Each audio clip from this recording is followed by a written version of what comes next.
The next bus is not real. Do not board. What time is it? I don't know. I did know. It was 11:55 p.m. I lose motion to talk properly when I'm tired. Although this would have definitely been an overreaction. At most, it would have taken an extra second to tell him the time.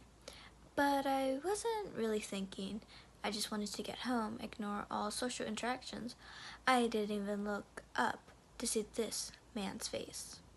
He left without saying anything, limping as he walked, leaving me alone at the bus stop, waiting for the final departure of the night.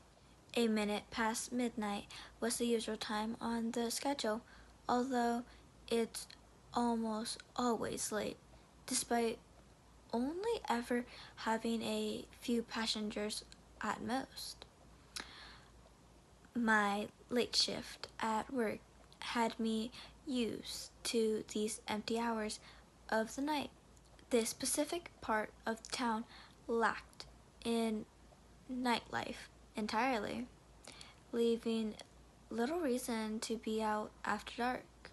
The shops were long gone closed, waiting for the bustling environment of the next morning. Until then, they remained silent.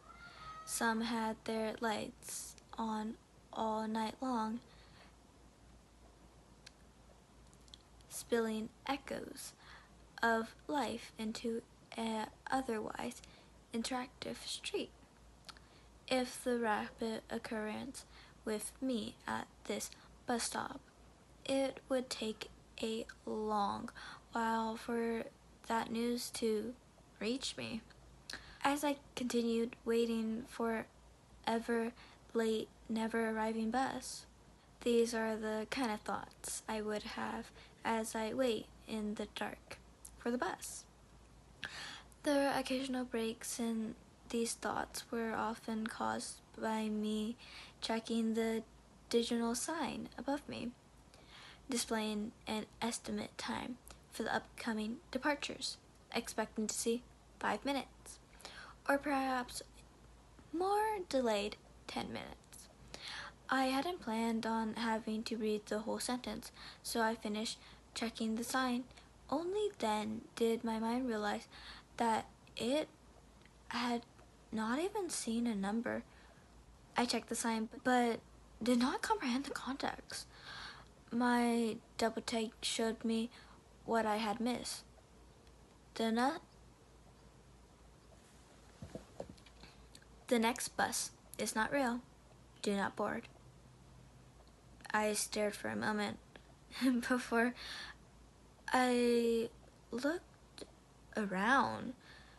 As I expected, I do not know. Perhaps some pranksters giggling at their work, or more sinisterly, a shadowy figure looming over the guide of this paranormal event.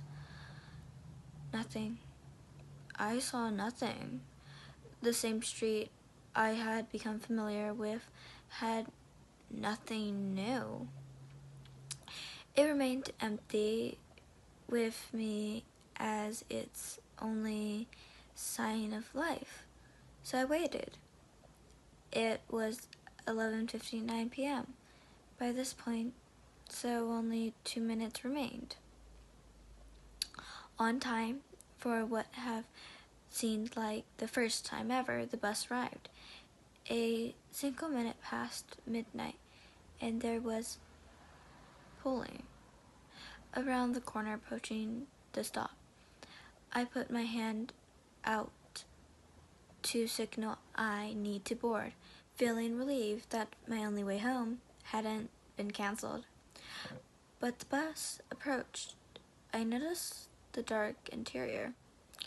The headlights were on, but the lights inside were all off. I could not make out whether any passengers were on board, or even who the driver was.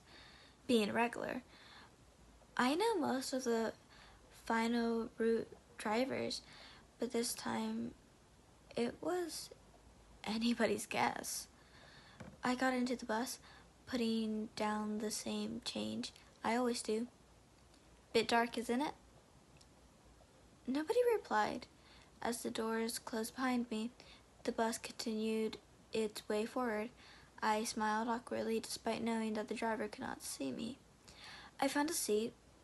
I never found out whether there were any more passengers, but I can only hope that nobody else had to go through these next events. Almost immediately, I noticed stops being eliminated from the route. A turn missed here, a completely wrong turn taken there.